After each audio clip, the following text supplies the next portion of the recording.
ফায়দা হবে। আল্লাহ রাব্বুল আলামিন পুরো দুনিয়াতে যত মানুষ সৃষ্টি করেছেন এবং করবেন, তার হায়াতের জিন্দেগির হায়াতটাকে দুই ভাগে বিভক্ত করা যায়। কোন ব্যক্তি দেখা যায় হায়াতের একটা অংশ সে সুস্থ থাকে, আবার আরেকটা অংশে সে অসুস্থ থাকে। এমন কোন লোক নাই যার জিন্দেগিতে সে অসুস্থ হয় নাই, অসুস্থতা তাকে পায় নাই। কি বলেন, আছে? প্রত্যেক মানুষই তার জিন্দেগির মধ্যে সুস্থতা এবং অসুস্থতা দুটোই আছে। কি বলেন? সুস্থতা অসুস্থতা এই নিয়েই আমাদের জীবন। সুস্থতা আসবে, আল্লাহ রাব্বুল আলামিন আবার এই সুস্থতার বিপরীত অসুস্থতা আল্লাহ তাআলা দেন। সুস্থতার মালিক আল্লাহ, অসুস্থতার মালিকও কে? আল্লাহ। আল্লাহ রাব্বুল আলামিন সূরা তাওবার 51 নম্বর আয়াতে আল্লাহ তাআলা বলেন, কুল লা ইউসিবানা ইল্লা মা কাতাবাল্লাহু লানা। ওগো রাসূল, আপনি বলে দিন, তোমাদের মাঝে যত অসুস্থতা আসে এবং আসবে, পূর্বে এসেছে, এই সব কিছু আল্লাহ তাআলার কাছে লিপিবদ্ধ আছে। আল্লাহ তাআলার কাছে নির্ধারিত রয়েছে। সূরা তাওবারের 11 নম্বর আয়াতে আল্লাহ রাব্বুল আলামিন এই কথাটাকে আরো স্পষ্ট করে দিয়ে বলেছেন, মা আসাবা মিন মুসিবাতিন ইল্লা বিইذنিল্লাহ। তোমাদের যত অসুস্থতা আসে, যত বিপদ আসে, যত মুশকিল বালা মুসিবত আসে, সব কিছুই আল্লাহ তাআলার হুকুমে হয়। কার হুকুমে? আল্লাহ তাআলার হুকুম ছাড়া কোনো কিছুই হয় না। তাহলে সুস্থতা অসুস্থতা এইগুলা দেওয়ার মালিক আল্লাহ। সুস্থতা দেওয়ার মালিকও আল্লাহ, অসুস্থ করার মালিকও, আবার এই অসুস্থ থেকে সুস্থ করার মালিকও আল্লাহ।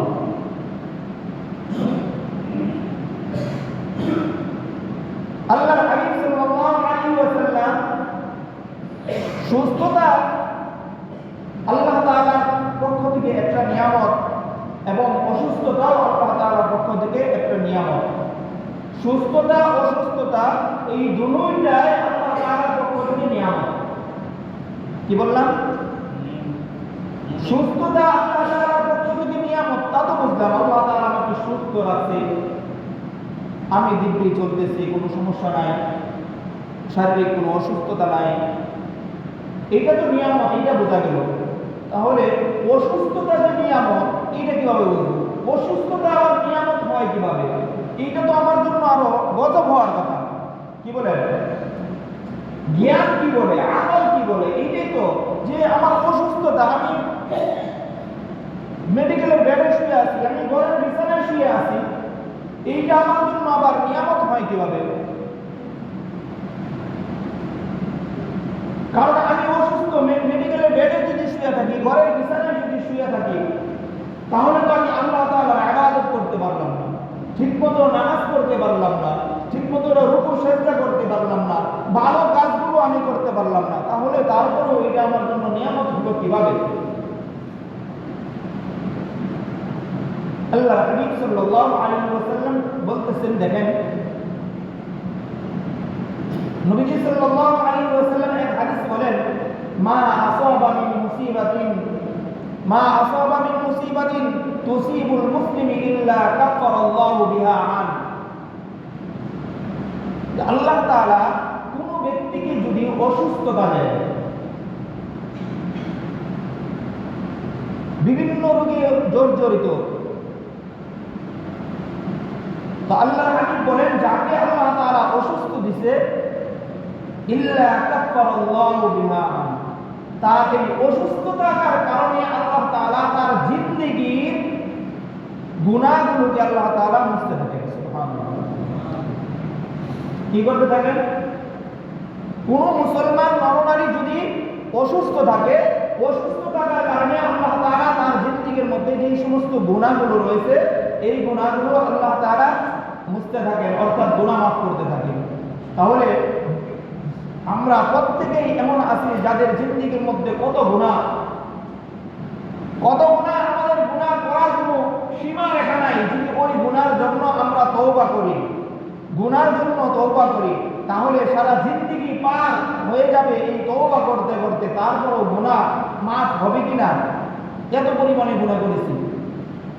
তো আল্লাহর হাবিব সাল্লাল্লাহু আলাইহি ওয়াসাল্লাম বলেন, তার এই অসুস্থ, আমি তাকে অসুস্থ দিছি, এই অসুস্থতা দেওয়ার কারণে আমি রব্বুল আলামিন তার এই গুনাহগুলোকে এই অসুস্থতার কারণে মাফ করতে থাকি। সুবহানাল্লাহ। অন্য এক হাদিসে, ওইটাকে হাদিসে কুদসি বলা হয়, যে হাদিস নবীজি সাল্লাল্লাহু আলাইহি ওয়াসাল্লামের জবান থেকে বের হয়েছে স্বয়ং আল্লাহ তাআলা, স্বয়ং মহান রব্বুল আলামিনের কথা। আল্লাহ তাআলা বলেন, قال رسول الله صلى الله عليه وسلم إن الله عز وجل يقول إذا أخذت كلمتي عبدي في الدنيا لم يكن جزاء عندي إلا الجنة.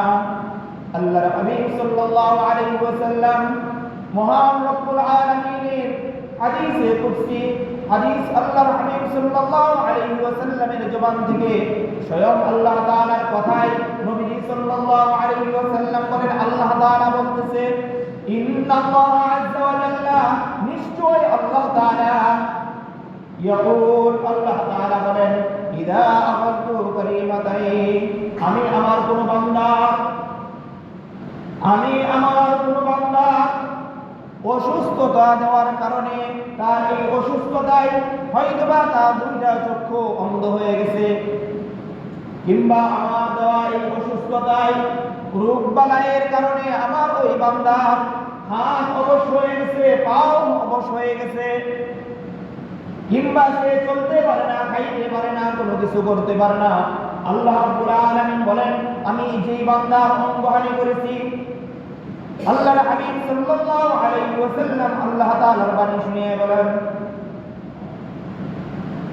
আবদি ফিদ দুনিয়া লাম ইয়াকুন জাযাউন ইনদাল্লাহ ইল্লাল জান্নাহ, তাকে এই অসুস্থতা দেওয়ার কারণে আমি রব্বুল আলামিনের কাছে তার জন্য একমাত্র প্রতিদান রয়েছে আমার পক্ষ থেকে জান্নাত।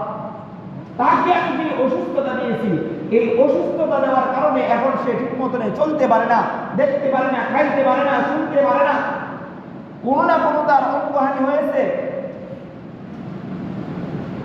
এর কারণে সে কোনো কাজ করতে পারে না। আল্লাহ তাআলা বলেন, আমার বান্দাকে আমি যে অসুস্থতা দিয়েছি, এর বিনিময়ে আমি রব্বুল আলামিন তাকে জান্নাত দিয়ে দেব। সুবহানাল্লাহ। অন্য এক হাদিসে আল্লাহর হাবিব সাল্লাল্লাহু আলাইহি ওয়াসাল্লাম বলেন, মা ইয়াজালুল বালাউ বিল মুমিনি ওয়াল মুমিনাতি ফি নাফসি হাত্তা ইয়ালকাল্লাহু ওয়া মা আলাইহিল খাতিআ। আল্লাহর হাবিব সাল্লাল্লাহু আলাইহি ওয়াসাল্লাম বলেন, আল্লাহ রাব্বুল আলামিন কোন বান্দাকে যখন অসুস্থতা দেন, এই অসুস্থ অবস্থায়, অসুস্থতা থাকতে থাকতে বান্দা এই অসুস্থ নিয়ে সে মৃত্যুবরণ করেছে,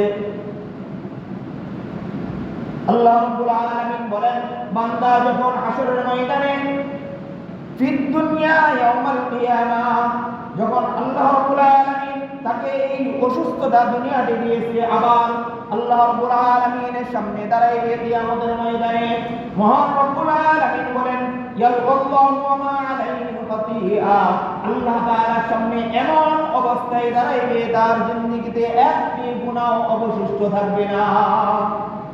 এমন অবস্থায় আল্লাহ তাআলার সামনে দাঁড়াইবে, তার জিন্দেগিতে কোনো গুনাহ থাকবে না। এখন বলেন, এই যে অসুস্থতা কত বড় নিয়ামত, কত বড় নিয়ামত, যে অসুস্থতা, যে আল্লাহ তাআলা তার এই অসুস্থতা থাকার কারণে আল্লাহর সামনে দাঁড়াইবে সে বেগুনাহ হয়ে, এই অসুস্থ থাকার কারণে আল্লাহ অসুস্থতার বিনিময় আল্লাহ রাব্বুল আলামিন তার পক্ষ থেকে জান্নাত রেখে দিয়েছে। কত বড় নিয়ামত! অন্য এক হাদিসে আল্লাহর হাবিব সাল্লাল্লাহু আলাইহি ওয়াসাল্লাম বলেন, হাসরের ময়দানে সাধারণ সুস্থ লোকদের তুলনায় অসুস্থ লোকদের, যারা অসুস্থ ছিল হায়াতের জিন্দেগীর মধ্যে, তাদের জান্নাত অনেক অনেক উন্নত এবং সুসজ্জিত থাকবে। সুবহানাল্লাহ!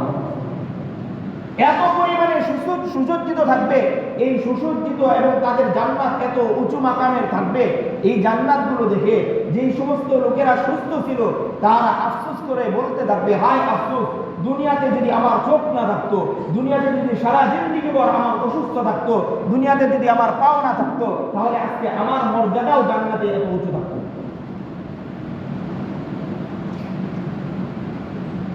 এরকম বলতে থাকবে বান্দা। তাহলে অসুস্থতা এইটা আল্লাহ রাব্বুল আলামিনের পক্ষ থেকে নিয়ামত, কি নিয়ামত না বলেন? শুরু থেকেই যে বলছিলাম যে সুস্থতাও নিয়ামত, অসুস্থতাও নিয়ামত। অসুস্থতা নিয়ামত কিভাবে, এখন তো বুঝতে পারলাম। বান্দা দুনিয়াতে গুনাহ করে, আমরা গুনাহ করি, গুনাহ থেকে কেউ মুক্ত না। আল্লাহর হাবিব সাল্লাল্লাহু আলাইহি ওয়াসাল্লাম বলেন, বান্দা গুনাহ করতেই থাকে, করতেই থাকে, করতেই থাকে। এখন বান্দা এত পরিমাণে গুনাহ করেছে, সে গুনাহ থেকে ফিরে আসার নাম গন্ধ নাই। সে তওবা করে না, আবার ফিরেও আসে না। বান্দা এই অবস্থায় চলতেছে। আল্লাহ রাব্বুল আলামিন এই বান্দার এই অবস্থা দেখে মহান রব্বুল আলামিন তার ভিতরে কিছু রোগ বালাই দান করে দেন। বান্দা রোগের মধ্যে পড়ে যায়, বিছানায় শুয়ে পড়ে, উঠতে পারে না, লড়তে পারে না, কোনো কাজ সে করতে পারে না। তো আল্লাহ রাব্বুল আলামিন তাকে এই অসুস্থতা দেওয়ার কারণে তার জিন্দেগীর গুনাহগুলোকে আল্লাহ রাব্বুল আলামিন কর্তন করতে থাকেন। এবং সেই যে সুস্থ থাকা অবস্থায় কোনো তওবা করে নাই, আল্লাহ তাআলা তাকে অসুস্থতা দিয়ে ওটো গুনাহ ক্ষমা করাইতে থাকেন। সুবহানাল্লাহ!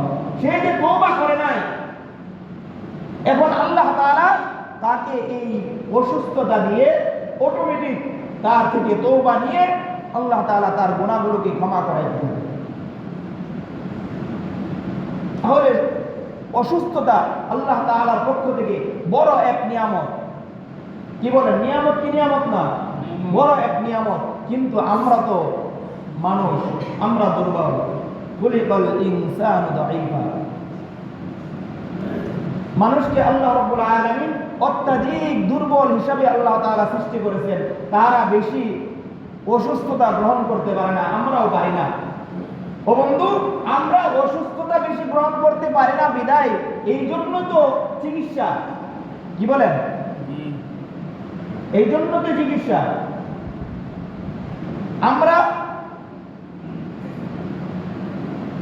অসুস্থতাকে আমরা নিজেদের মধ্যে আমরা গ্রহণ করতে পারি না, তাই তো চিকিৎসা করি। চিকিৎসাকে মানুষ এমনিতেই করে, যখন সে অধৈর্য হয়ে যায় আর টিকতে পারে না, তখনই যায় চিকিৎসা করে। তো ইসলাম চিকিৎসা সম্পর্কে ইসলাম কি বলে? আল্লাহ রাব্বুল আলামিন নবীজি সাল্লাল্লাহু আলাইহি ওয়াসাল্লামের মাধ্যমে জানিয়ে দেন, দুনিয়াতে এমন কোন রোগ নাই যে রোগের ওষুধ আল্লাহ তাআলা দেন না। সুবহানাল্লাহ! কি বললাম? নবীজি সাল্লাল্লাহু আলাইহি ওয়াসাল্লাম সাহাবায়ে কেরামদেরকে নিয়ে আলোচনা করতেছে। আলোচনার এক পর্যায়ে আল্লাহর হাবিব সাল্লাল্লাহু আলাইহি ওয়াসাল্লাম বলেন, আল্লাহ রাব্বুল আলামিন দুনিয়াতে এমন কোন রোগ দেয় নাই যেই রোগের চিকিৎসা আল্লাহ তাআলা দেয় নাই। অর্থাৎ সমস্ত রোগের চিকিৎসা আল্লাহ তাআলা দিয়েছেন। এখন সাহাবায়ে কেরামদের মধ্যে একজন দাঁড়িয়ে বলতেছে, ইয়া রাসূলুল্লাহ, আল্লাহ রাব্বুল আলামিন কি সব রোগের ওষুধ দিয়েছে? সব রোগের ওষুধ দিয়েছে? তো নবীজি সাল্লাল্লাহু আলাইহি ওয়াসাল্লাম তার অবস্থা বুঝতে পারলেন। তো আল্লাহর হাবিব সাল্লাল্লাহু আলাইহি ওয়াসাল্লাম বলেন, না, সব রোগের ওষুধ দেয় নাই। একটা রোগের ওষুধ আল্লাহ তাআলা দান করেন নাই। কোনটা? বার্ধক্যের ওষুধ আল্লাহ তাআলা দেন। কিসের ওষুধ? বার্ধক্যের। কোন 8 বছরের বুড়া সে যদি চায়, সে যদি মনে করে আমি ওষুধ খাইয়া 20 বছর 25 বছরের যুবক হয়ে যাব, এটা কি সম্ভব? অসম্ভব। কারণ এই ওষুধ তো আল্লাহ তাআলা দেয়ই নাই।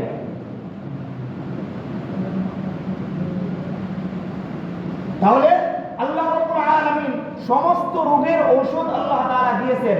এখন এই ঔষধগুলো আমাদের নবীজি সাল্লাল্লাহু আলাইহি ওয়াসাল্লাম বলে গেছে, বান্দা যদি সঠিক নিয়মে সঠিক ওষুধটা সে তার শরীরের মধ্যে প্রয়োগ করতে পারে, আশা করা যায় অবশ্যই অবশ্যই আল্লাহ তাআলা তাকে সুস্থ করবেন। সুবহানাল্লাহ। এখন এই ঔষধ চিকিৎসা নেওয়ার ক্ষেত্রে ইসলাম কি বলে, কুরআন কি বলে? আল্লাহ রাব্বুল আলামিন সূরা বনী ইসরাঈলের মধ্যে আল্লাহ তাআলা বলেন, ওয়া নুনাজ্জিলু মিনাল কুরআনি মা হুয়া শিফাa'un ওয়া রাহমাতুল লিল মুমিনিন। আল্লাহ রাব্বুল আলামিন কুরআন অবতীর্ণ করে দিয়েছে, কুরআন অবতীর্ণ করেছেন সমস্ত রোগের চিকিৎসা হিসেবে। সুবহানাল্লাহ। আল্লাহ তাআলা কুরআন অবতীর্ণ করেছেন কি বলে? সমস্ত রোগের ঔষধ হিসাবে আল্লাহ তাআলা এই কুরআনকে অবতীর্ণ করেছেন। নবীজি সাল্লাল্লাহু আলাইহি ওয়াসাল্লাম বলেন, যখন অসুস্থ হবে সর্বপ্রথম কুরআনের মাধ্যমে তুমি চিকিৎসা নেবে। সর্বপ্রথমে কিসের মাধ্যমে চিকিৎসা নেবে? কুরআনের মাধ্যমে, অথবা হাদিসের মাধ্যমে, 3 নাম্বার ডাক্তারের মাধ্যমে।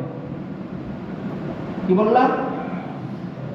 1 নাম্বার কুরআনের মাধ্যমে চিকিৎসা নেবে, 2 নাম্বার হাদিসের মাধ্যমে চিকিৎসা নেবে, 3 নাম্বার।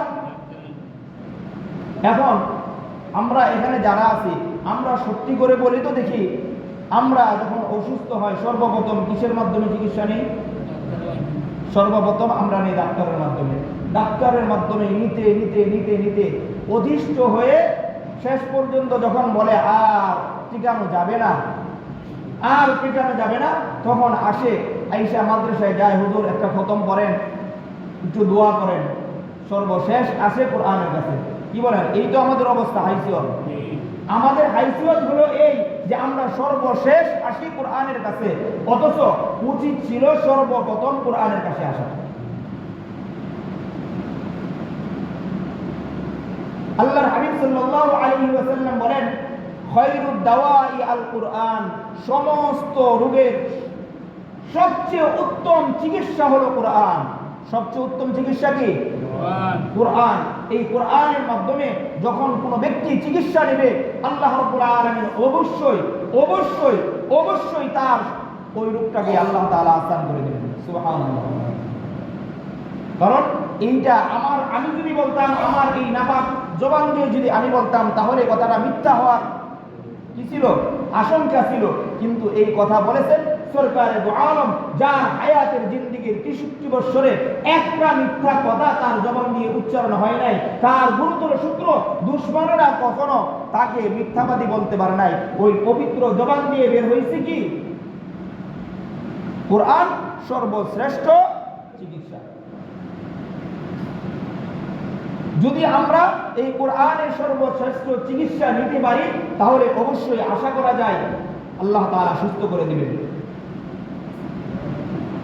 এবং নবীজি সাল্লাল্লাহু আলাইহি ওয়াসাল্লাম আরো বলেছেন, আল্লাহর হাবিব সাল্লাল্লাহু আলাইহি ওয়াসাল্লামকে যদি ডাক্তার হিসেবে ধরি, আমার নবী ডাক্তার, সমস্ত ডাক্তারের সমস্ত চিকিৎসকের চিকিৎসক আমার নবী। আল্লাহ রাব্বুল আলামিন আপনার আমার নবীকে এমন একজন নবী আল্লাহ তাআলা আমাদেরকে দান করেছেন, যেই নবী সবচেয়ে বড় সায়েন্টিস্ট, সবচেয়ে বড় চিকিৎসক, সবচেয়ে বড় বিজ্ঞানী। আল্লাহ তাআলা কোন সেক্টরে তাকে কোনো কমতি দেয় নাই। আল্লাহ তাআলা এত শ্রেষ্ঠত্ব দিয়ে আল্লাহ তাআলা আমাদেরকে একজন নবী দান করেছেন। এখন আমাদের নবী সাল্লাল্লাহু আলাইহি ওয়াসাল্লামকে যদি ডক্টর হিসেবে ধরি, ওই ডক্টরের জবান থেকে তিনি বলেন এই কোরআন হলো চিকিৎসা, অর্থাৎ ঔষধ। কোরআন ঔষধ, তিনি চিকিৎসক। কোন চিকিৎসক, কোন ডাক্তারে যদি বলে যে অমুক কোম্পানির অমুক ওষুধটা সবচেয়ে দামি, আপনি কি করবেন? কি বলবেন? ওইটা নিবেন না, কারণ ওইটা খুব কার্যকরী ওষুধ, অমুক কোম্পানির অমুক ওষুধটা খুব কার্যকরী ওষুধ, ওইটা প্রয়োগ করলে তোমার এই রোগটা ভালো হয়ে যাবে। তো আমার আপনার নবী সাল্লাল্লাহু আলাইহি ওয়াসাল্লামকে যদি ডাক্তারের তবকায় ধরি, তিনি বলে দিয়েছেন কোরআনটা হলো আল্লাহ তাআলার পক্ষ থেকে চিকিৎসা। এই কোরআনের মধ্যে এমন একটি সূরা আছে যে সূরা সমস্ত রোগের মৌহ ওষুধ। সুবহানাল্লাহ। এই সূরা সমস্ত রোগের জন্য আল্লাহ তাআলা এই সূরা কাজ করে। এই সূরা যদি কোনো ব্যক্তি সঠিকভাবে সে তার জিন্দেগীর মধ্যে, হায়াতের মধ্যে, তার আমলের মধ্যে আইনা এইটা প্রয়োগ করতে পারে, আল্লাহ তাআলা তাকে ওই রোগ থেকে মুক্তি দান করবেন। এইটা বলেছেন কে? আপনার আমার নবী সাল্লাল্লাহু আলাইহি ওয়াসাল্লাম। ওই সূরাটার নাম কি? ওই সূরাটার নাম কি? আল্লাহর হাবিব সাল্লাল্লাহু আলাইহি ওয়াসাল্লাম বলেন, ক্বালা রাসূলুল্লাহ সাল্লাল্লাহু আলাইহি ওয়াসাল্লাম, ক্বালা রাসূলুল্লাহ সাল্লাল্লাহু আলাইহি ওয়াসাল্লাম ফি ফাতিহাতিল কিতাব শিফাউম মিন কুল্লি দা। আল্লাহর হাবিব সাল্লাল্লাহু আলাইহি ওয়াসাল্লাম বলেন, কুরআন হলো সমস্ত রোগের চিকিৎসা। এই কুরআনের মধ্যে এমন একটা সূরা রয়েছে যেই সূরাটা আল্লাহ রাব্বুল আলামিন এই সূরার মতো এত ঔষধ, এত দামি ঔষধ আল্লাহ রাব্বুল আলামিন আর দুনিয়াতে প্রেরণ করেন নাই। ওই সূরাটা হলো সূরাতুল ফাতিহা। ওই সূরার নাম হলো সূরাতুল ফাতিহা। এই সূরাতুল ফাতিহা যদি নিয়ম মেনে আল্লাহ রাব্বুল আলামিনের উপর পরিপূর্ণ ঈমান এনে তাওয়াক্কুল রেখে কোন ব্যক্তি যদি এই সূরাতুল ফাতিহার আমল করে, আল্লাহ রাব্বুল আলামিন অবশ্যই তাকে ওই রোগ থেকে মুক্তি দান করবেন। অবশ্যই তাকে ওই রোগ থেকে মুক্তি দান করবেন। এমনকি একজন সাহাবী, সে বাহির থেকে সফর করে যখন মক্কায় আসলেন, মক্কায় আসার পরে বিভিন্ন রোগে তাকে আক্রান্ত করলো, বিভিন্ন রোগে তাকে আক্রান্ত করলো। এখন সে ডাক্তার খুঁজতেছে, কোথাও কোনো ডাক্তার খুঁজে পায় না, কোথাও কোনো ডাক্তার পাওয়া যায় না, তার অসুস্থতা বাড়তি আছে। হঠাৎ করে নবীজি সাল্লাল্লাহু আলাইহি ওয়াসাল্লামের এই হাদিসের কথা তার স্মরণ হয়ে গেছে। তো সাহাবী বলেন, আমি তৎক্ষণাৎ এই সূরার আমল শুরু করলাম এবং আমার নিজের উপর প্রয়োগ করা শুরু করলাম। যখন থেকে আমি এই সূরা আমার নিজের উপর আমল করা শুরু করলাম, আমি আমার নিজেকে পরিপূর্ণ সুস্থ অনুভব করলাম।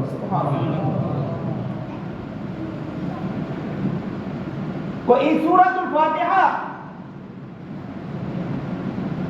এমন এক কার্যকরী ঔষধ যে মৃত্যুর সন্নিকটে সমস্ত লোক, এলাকাবাসী, মহল্লাবাসী, কবিলার লোক সবাই নৈরাশ হয়ে সবাই ভাবলো যে এই লোকটা হয়তো মৃত্যুবরণ করেছে। তো এই সূরার প্রয়োগ যখন করা হইল, সঙ্গে সঙ্গে এই লোকটা ওই মৃত্যু শয্যায় শায়িত লোকটা উঠে হেঁটে যাওয়া শুরু করলেন। সুবহানাল্লাহ। হযরত আবু সাঈদ খুদরি রাদিয়াল্লাহু তাআলা আনহু থেকে হাদিস বর্ণিত। আবু সাঈদ খুদরি রাদিয়াল্লাহু তাআলা আনহু বলেন, আমরা একটা সফরে বের হইলাম। সফর, দীর্ঘদিনের সফর করে যখন আমরা আবার মদিনার উদ্দেশ্যে রওনা দিলাম, আগে তো আমরা ওই সফর করেছি, এখন আসার সময় আমাদের খাবার পত্র সব শেষ হয়ে গেল, সব শেষ। আবু সাঈদ খুদরি রাদিয়াল্লাহু তাআলা আনহু বলেন, এখন আমরা নিরুপায় হয়ে এক কবিলার নিকট, একটি গোত্রের নিকট আমরা ওই গোত্রের সর্দারের কাছে গেলাম। সর্দার ছিল জমিদার। ওই জমিদার সর্দারের কাছে গেলাম। জমিদার সর্দারের কাছে গিয়ে বললাম, আমরা নবীর সাহাবী, আমরা সফরে বের হয়েছিলাম দাওয়াতের উদ্দেশ্যে, আমরা এখন ঘরে ফিরতেছি, মদিনায় ফিরতেছি, এখন আমাদের সামানপত্র, খাবার দাবার শেষ হয়ে গেছে। তোমরা কি আজকে এক রাতের জন্য আমাদের আতিথেয়তা গ্রহণ করবে? আমাদেরকে মেহমান হিসাবে এক রাত তোমরা গ্রহণ করবে কিনা? ওই কবিলার গোত্রের লোকের যে সর্দার ছিল, সর্দারের কাছে আয়েশা বলতেছে, আমরা তো সামানপত্র সব শেষ, এখন এক রাত আমাদেরকে যদি আপনি দাওয়াত দিয়ে খাওয়াইতেন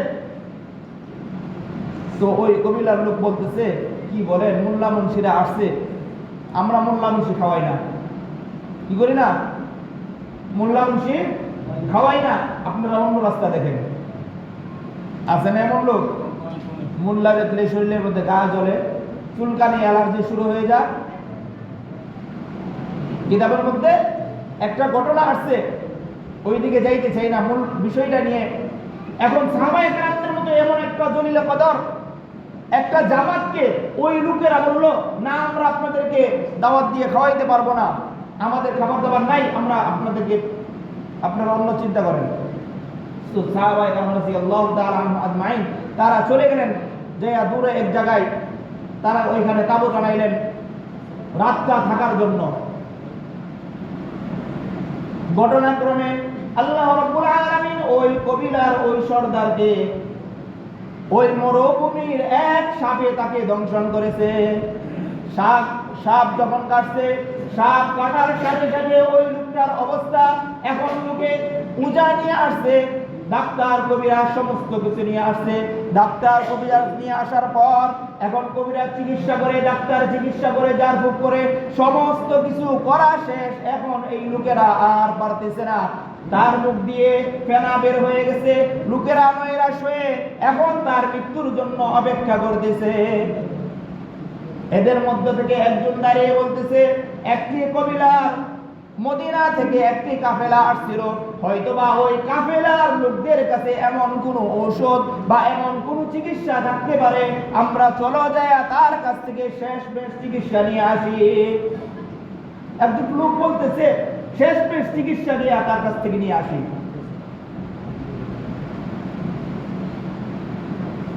যখন লোকেরা গেল সাহাবায়ে কেরামদের ওই গোত্রের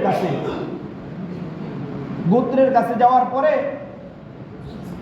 যায় বলতেছে, আমাদের সর্দারের সাপে কাটছে, আপনাদের মধ্যে এমন কেউ আছে চিকিৎসক, আমাদের ওই সর্দারকে সুস্থ করে দিতে পারেন? সাহাবায়ে কেরামদের মধ্য থেকে একজন হাত উঠাইছে, আমি পারবো ইনশাআল্লাহ। তো বলে, চলেন তাড়াতাড়ি চলেন, আমাদের সর্দারকে বাঁচাইতে হবে। এখন সাহাবায়ে কেরাম, পূর্বে তোমরা যে আমাদের সাথে যে ব্যবহার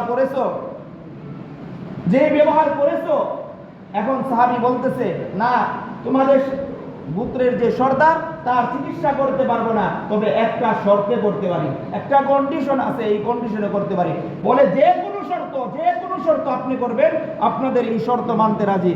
বলতেছে, তোমরা আমাদেরকে মেহমান হিসাবে গ্রহণ করে নাও, মেহমান হিসাবে গ্রহণ করো নাই, এখন তোমাদের সাথে আমাদের চুক্তি হলো, তোমাদের এক পাল বকরি আমাদেরকে দিতে হবে। সুবহানাল্লাহ। লোকরা কি হয়ে গেল, তারা এখন বিদিশা, সর্দার যায় বাপ, ধন সম্পদ তো আর কম না, যাও তোমাদের এই শর্তেই রাজি হয়ে গেলাম। এখন সাহাবী আবু সাঈদ খুদরি রাদিয়াল্লাহু তাআলা আনহু বলেন, ওই সাহাবী গেলেন, যায়া ওই যে সর্দারের কাছে দাঁড়াইলেন, ওই সাহাবী সর্দারের মাথার কাছে দাঁড়িয়ে সূরা ফাতিহা তেলাওয়াত করে ফু দিলেন। সুবহানাল্লাহ। যখনই সূরা ফাতিহা পড়ে ফু দিলেন, সঙ্গে সঙ্গে ওই সর্দার ওই শোয়া থেকে, মৃত্যু সন্ন্যকের সর্দার শোয়া থেকে ওইটা হাইটা দেওয়া শুরু করছে। সুবহানাল্লাহ। বলতেছে, আমাকে এখানে শুয়ে রাখছো কেন, আমি শুয়ে আছি কেন?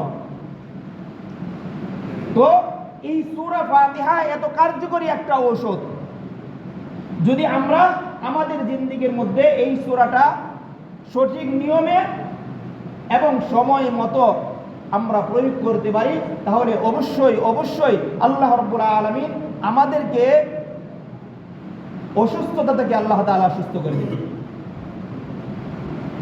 তো এই জন্য আমাদের যে কোনো রোগ বালাই হোক, সর্বপ্রথম আমাদেরকে কোরআনের আশ্রয় নিতে হবে।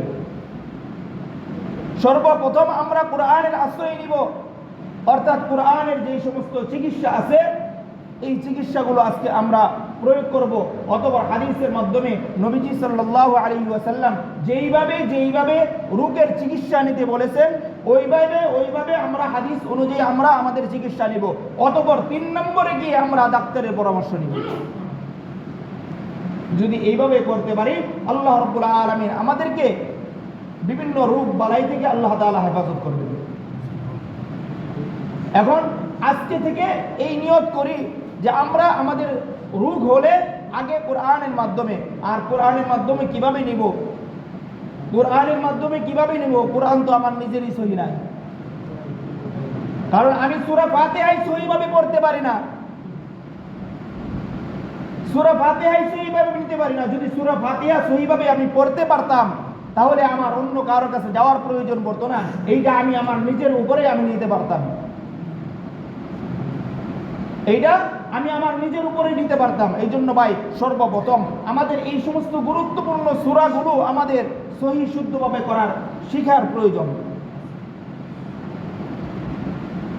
যদি আমি সহি শুদ্ধভাবে ওই সূরা ফাতিহা সহ গুরুত্বপূর্ণ সূরাগুলো আমি সহি শুদ্ধভাবে পড়তে পারতাম তাহলে আমার নামাজ সহি হইতো, আমার শারীরিক সুস্থতা হইতো। এখন এই সূরাগুলো আমাদের সর্বপ্রথম সহি শুদ্ধভাবে পড়ার দরকার, এবং আমাদের সন্তানদেরকেও এই সূরাগুলো এবং কোরআনটা সহি শুদ্ধভাবে পড়তে পারে এই দিকে খেয়াল রাখার প্রয়োজন। কারণ কোনো অসুস্থ ব্যক্তির মাথার কাছে বসে যদি কোরআন তেলাওয়াত করা হয়, অসুস্থ ব্যক্তির মাথার পাশে বসে যদি কোরআন তেলাওয়াত করা হয়, তো আল্লাহর হাবিব সাল্লাল্লাহু আলাইহি ওয়াসাল্লাম বলেন তার যে অসুস্থতা ছিল ওই অসুস্থতা থেকে আল্লাহ তাআলা আস্তে আস্তে ধীরে ধীরে তাকে মুক্তি দান করবেন।